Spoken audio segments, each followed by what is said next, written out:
दोस्तों नमस्कार। स्वागत है आपका हमारे इस यूट्यूब मंच पर।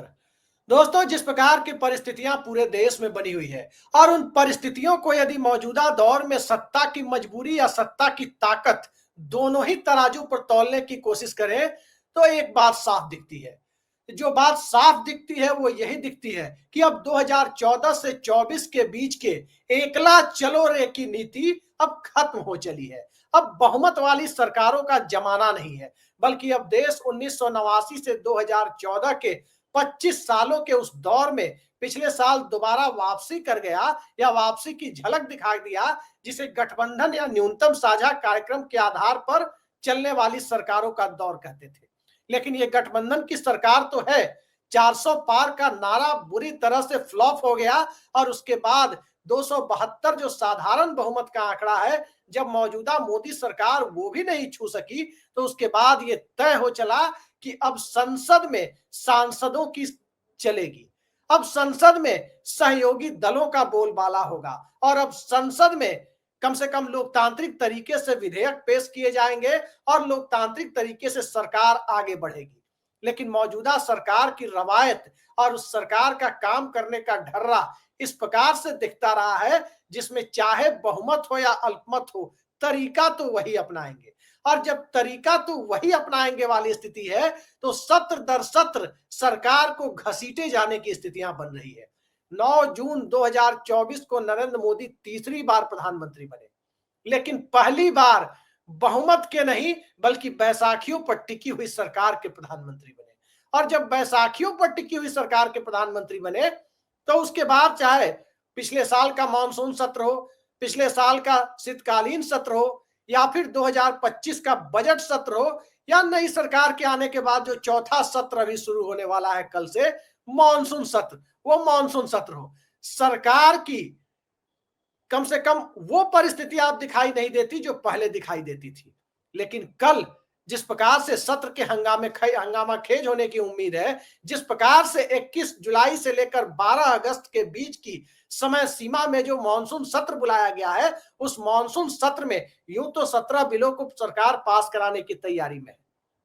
लेकिन 17 बिलों को पास कराने की जो तैयारी में है, उसमें कोई भी बड़ा विधेयक दिखाई नहीं देता। जैसे सरकार के बहुमत के दौर में जो सत्ता की धौंस दिखाई देती थी कि चाहे सदन में बहस हो या ना हो, विवादास्पद किसी कानून पास करा लेना है और फिर वापस भी हो जाना है, चाहे वो परिस्थितियां ऐसी हो या ना हो, लेकिन एनजेएसी को पास करा देना है और फिर उसके बाद न्यायालय से उसे सुप्रीम कोर्ट की संविधान पीठ के द्वारा खारिज भी हो जाना है और फिर इलेक्टोरल बॉन्ड को भी पास करा लेना है और इलेक्टोरल बॉन्ड को पास कराने के बाद उस इलेक्टोरल बॉन्ड को सुप्रीम कोर्ट की संविधान पीठ के द्वारा भी खारिज कर दिया जाना है। अब जो दौर चल रहा है, उस दौर में संसद के आगे जवाब देना है,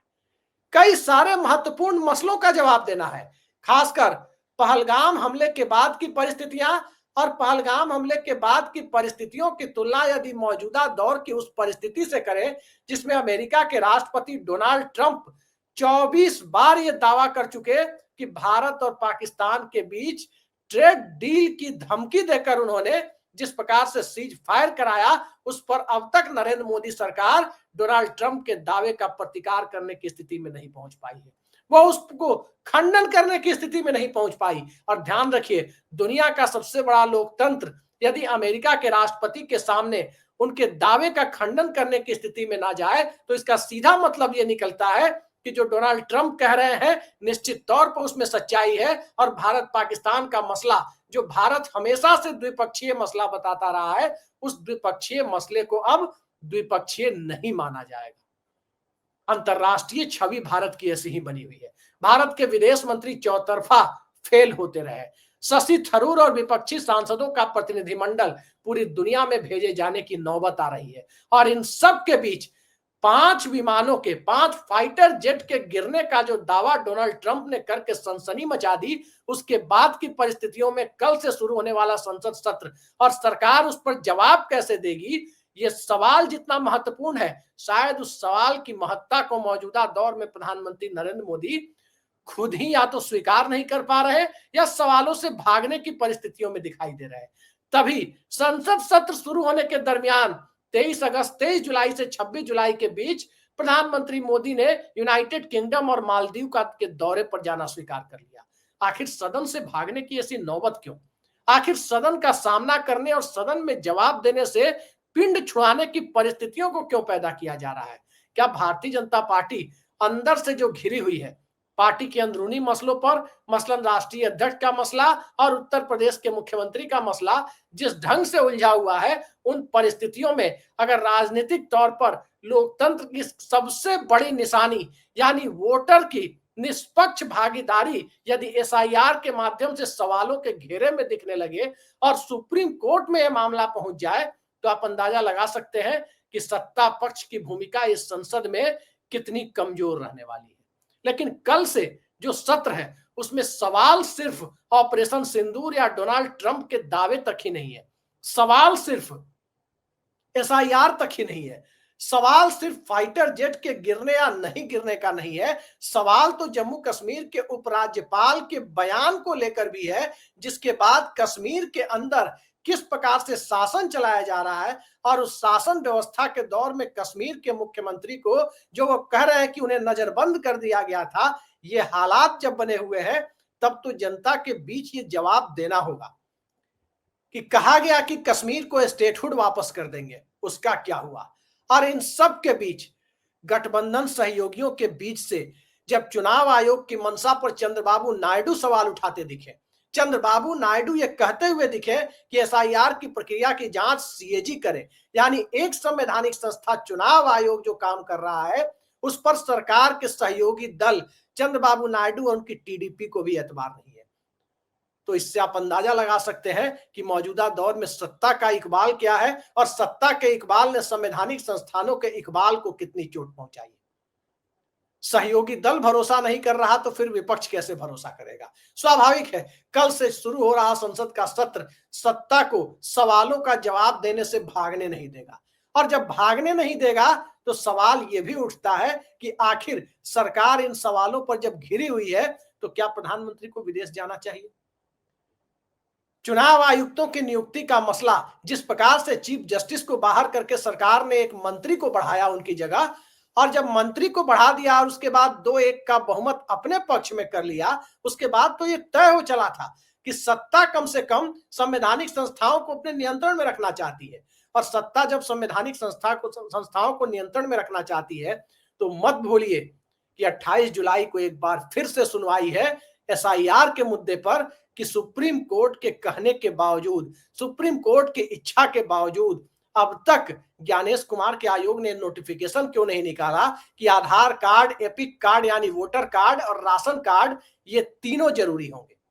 और जब ये नहीं निकाला गया तो आप अंदाजा लगा सकते हैं कि मौजूदा दौर में संवैधानिक संस्थाओं पर क्या इस तरह के कुछ गहरे दबाव काम कर रहे हैं। जस्टिस यशवंत वर्मा के महाभियोग का मसला भी है, लेकिन वो मसला अभी बिजनेस एडवाइजरी कमेटी के पास, बीएससी के पास है। आज दरअसल सबसे बड़ा सवाल और अटपटा सवाल जो मुझे नजर आया कि संसद सत्र के पहले सत्र कैसे सुचारू रूप से चले, उस सत्र के लिए संयुक्त और ऑल पार्टी मीटिंग जिसे कहते हैं, सभी दलों की बैठक, उस बैठक की अध्यक्षता राज्यसभा में सदन के नेता जेपी नड्डा कर रहे थे। क्या उसकी अध्यक्षता लोकसभा अध्यक्ष ओम बिरला या राज्यसभा के सभापति जगदीप धनखड़ को नहीं करनी चाहिए थी, या राज्यसभा के उपसभापति हरिवंश को नहीं करनी चाहिए थी? आखिर सत्ता पक्ष के नेता की अध्यक्षता में कोई ऑल पार्टी मीटिंग हो रही है तो उस ऑल पार्टी मीटिंग का मतलब क्या रह जाता है? सदन सत्ता पक्ष के ध्वंस का, सत्ता पक्ष के डोमिनेंस का प्रतिबिंब नहीं, बल्कि एक सांसदों वाली पार्टी भी या एक निर्दलीय सांसद भी अगर कोई विचाराधीन और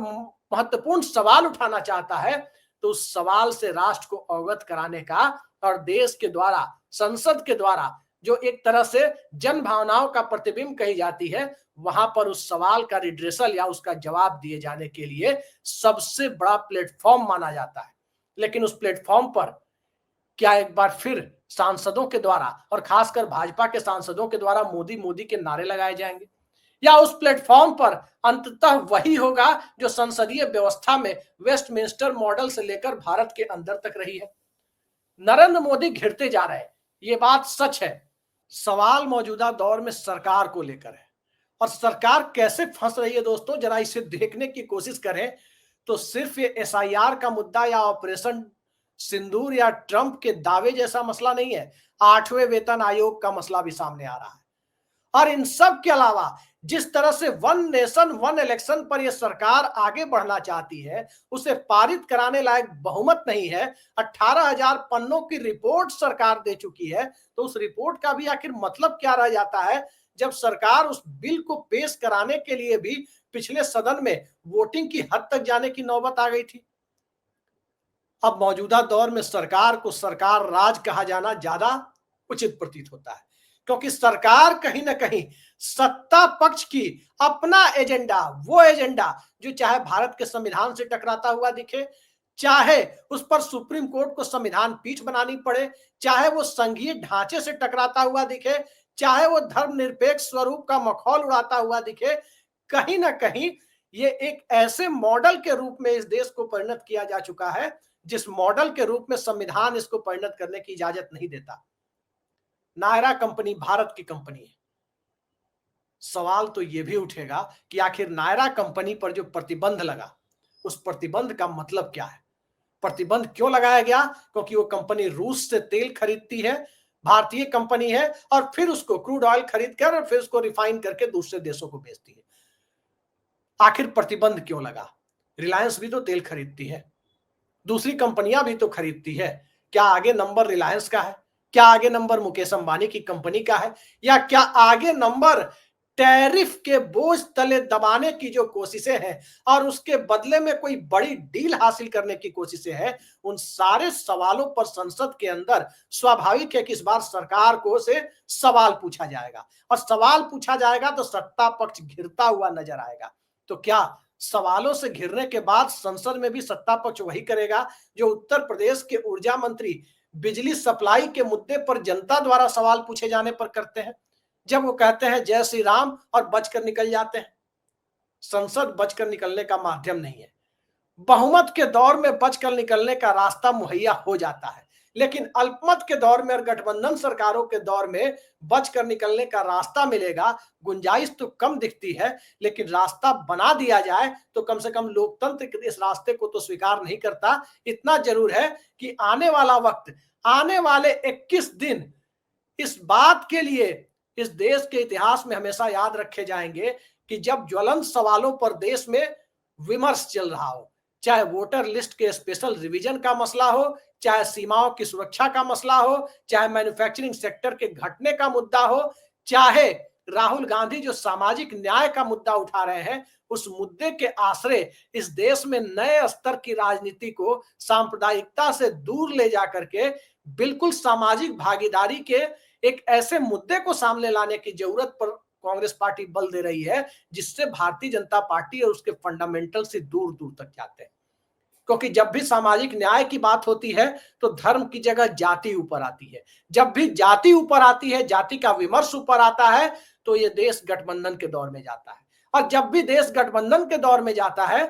तो न्यूनतम साझा कार्यक्रम वाली सरकारों का दौर शुरू होता है, जिसमें जीडीपी की रफ्तार अच्छी होती है। लेकिन शायद आजाद भारत की पहली गठबंधन सरकार है जिसमें जीडीपी की रफ्तार गिरी हुई है। अब देखते हैं, कल से बहस जीडीपी को आगे बढ़ाने पर होगी, बहस संविधान के मुद्दों पर होगी, बहस एसआईआर के मुद्दों पर होगी, बहस सीमा सुरक्षा और भारत की अंतर्राष्ट्रीय संप्रभुता के मुद्दे पर होगी, या बहस